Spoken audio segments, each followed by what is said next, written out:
What's up, guys? We got one here from Modern King. He got the ultimate revenge on his wife. Let's get into it.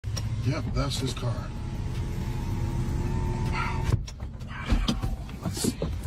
Let's see. Lights are on, so that means somebody's here. That's somebody's here.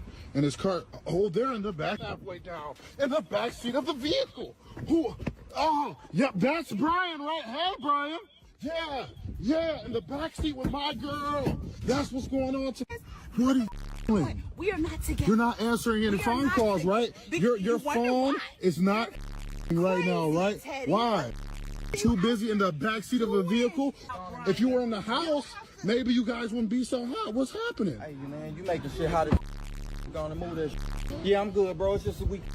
You see what you're doing? You see what I'm doing? What are you doing? Say what I'm doing, but what are you doing in the back seat of somebody's car? Hey, man, you need to go on and move that shit.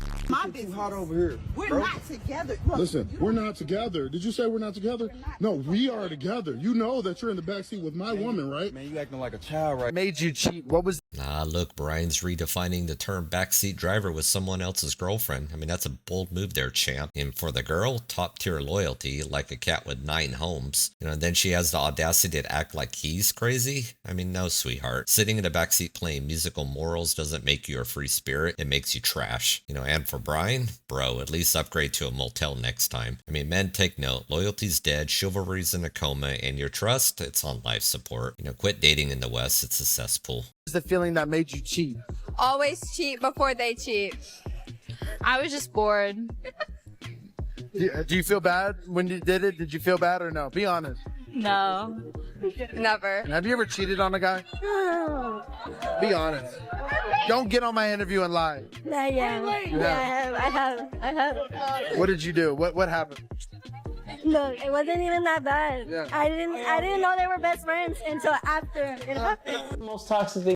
So cheating because you're bored, and that's like torching your house because you're chilly. And the best friends bit, I mean, that's a classic plot twist. Netflix should call her and make a movie out of it. Women like this give self-discovery a new meaning, discovering how far they can dive deep into this delusion. And guilt, that's extinct in her emotional ecosystem. And a fun fact is 20 to 25% of married people admit to infidelity, but women increasingly lead this stat. I mean, is it a coincidence? I doubt it. Thing you ever done to what ex? Really think about it too, yeah. Yeah. His homeboys. What is it with the friends? That's the second one. It's the ultimate way to get back. So sleeping with his friend is revenge. I mean, that's not toxic, that's radioactive. I mean, ladies, if your first instinct is to nuke a man's social circle, you're not an empowered queen, you're a walking red flag. I mean, let's be clear, actions like these don't scream empowerment. They wail insecurity louder than a car alarm. Loyalty isn't a weapon, it's a virtue. How are women specifically overall, not just one woman individually, how are they oppressed in today's society? I mean anything. It goes down to like. Can you drive? Yeah. Are you allowed to have a credit card? Yeah. Are you allowed to buy a house? Yeah. Are you allowed to work a job? Yeah. Aren't those all the same things that men can do? No, because men can go out without being catcalled. Men don't have to worry about their safety as much. Men can basically walk around doing whatever the they want, and women have to worry about everything on the damn planet. That's actually not true. What was that statistic that we brought up, that women are actually safer than men when it comes to violent crime? Yeah, men are by far over 80% of violent crime in the country happens to men. So as a man, you're more likely to be a victim of violent crime than women. And who set that system up? Look up the statistic. Okay, awesome. I gotta go. Okay, yeah, no problem. We appreciate it. I'd like to have some final words. By definition, you are delusional if you cannot defend your ideas. You should go. I actually don't go to therapy because I don't need it. So women have it so hard. I mean, sure, men statistically face 4 times more violent crimes and account for 79% of self-deletion globally, but go on about catcalls. The narrative is like a flat earth theory. Sounds loud, doesn't hold water. I mean, reality check for this girl. The system isn't set up by men. It's a game rigged for the elite to put everyone else against each other. And feminism's progress feels like a hamster wheel for attention, not equality. A list of things that I don't do for my husband. I don't do his laundry. He can do that himself. I do my laundry and we do the kids' laundry, but he does his own. I don't cook dinner. He cooks dinner every single night. I do breakfast and lunch for us and our kids. I don't pack him a lunch. If he's hungry, he'll figure out what he's going to eat for lunch the same way that I do. I don't make his doctor's appointments because guess what? He's not making mine. I don't schedule his haircuts. I don't pack his clothes for vacation. All of those are things that he's a grown man and he can do himself. Can I do small acts of kindness for him? Of course I can. And I do. I'm at the store and I see something that I think he might enjoy eating. I buy it. I find a new non-alcoholic beer that he wants to try out. I buy it. It is not my job as a wife, it is not in my job description to do all the domestic labor as small acts of kindness to my partner and receive nothing in return. She equates everything to labor when it's just like, sometimes you do things that involve labor for somebody because you love them. It doesn't mean you have to take on every single domestic duty that takes place. Just very strange. Yeah, this lady here screams wife material. We got the Modern Marriage Manifesto, and the translation is she's a roommate with benefits. Maybe. I don't think you're getting all the benefits, if you know what I mean. The newsflash here for her is partnership means give and take, not he's a grown man, let him figure it out. She wants the perk of marriage without the effort. But man, remember the next time someone asks why traditional values are becoming a passport away, domestic equality is one thing, emotional bankruptcy is another. Is divorce harder on women or men? That the world is more sympathetic to women. A woman gets cheated on, the man's a piece. A woman cheats on a man, she must have been forced into the arms of this other man, or she had to explore herself, or she was being neglected. He mustn't have been meeting her needs, and she had every right in the world. That men have a very hard time right now in divorce. They see their children less, they get hit harder financially, they are the bad guy no matter what. If they cheat, they're the bad guy. If they get cheated on, they were the bad guy because they probably neglected her. There's a presumption that the man is to blame a lot of the time. The law theoretically is gender blind right now, but I don't actually see that because the law is people. The law is judges, and judges are human, and they have all the same biases. But in fairness, divorced men meet a young woman, and the woman's like, instant family, just add me.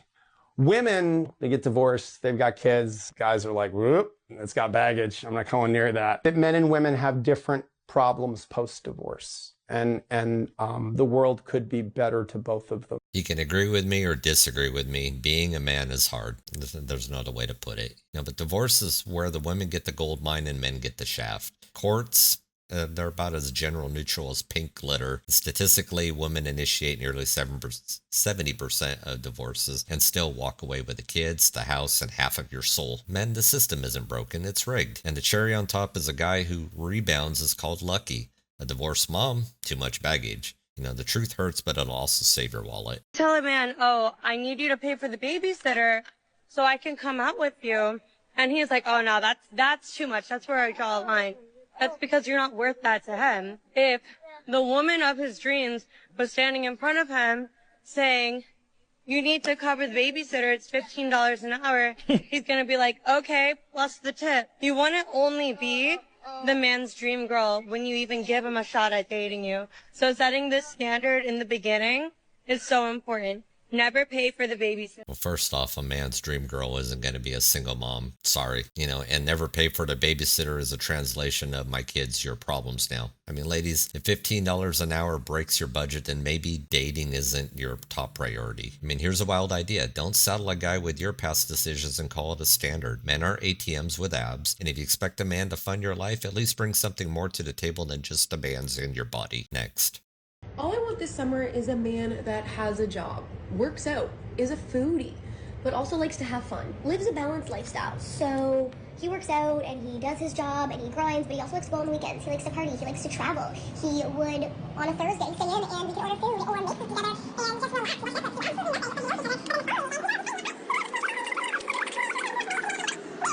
Because I've been looking for a man for that for this summer and I can't find them. Sorry. I just had to speed it up because it was just an ongoing list of insane expectations, ones no man could ever meet. And oh, in case you're wondering what she's offering in return, well, that's a much shorter list.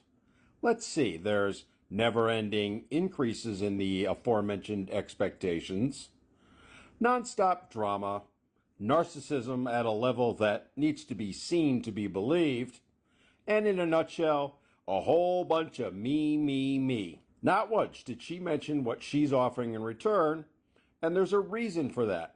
Because she isn't offering anything in return. His wants, his needs, his expectations, they're irrelevant. It's about her and only her. And she's not alone.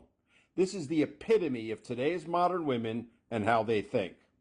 Don't walk away, gentlemen.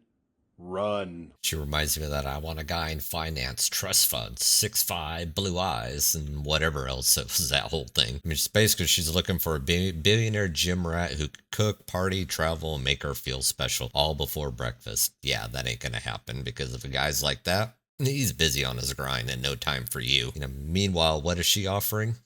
All I hear is crickets. I mean, she's treating this as a build-a-man workshop where reality takes a backseat to delusion. I mean, many of you want to hear a list like this. Just remember, high standards is code for high maintenance. Run and don't look back. All right, gentlemen, today's dating culture is a circus where clowns outnumber the lions. Women demand the world but offer entitlement. Courts aren't in your favor, and society's progress is a smokescreen for chaos. I mean, the kicker is men are opting out, whether it's MGTOW, passport, or plain self-preservation. The future is about reclaiming power. Stop chasing validation and build yourself financially, emotionally, and physically. Seek a partnership and not leeches. The elite, media, and corporations thrive on this divide that we have, and don't play into it. Well, guys, in the video, if you like what you've seen today, hit that like button, share, subscribe, all that fun stuff. Drop me a comment down below on what you think. I'll catch you on the next one. Peace.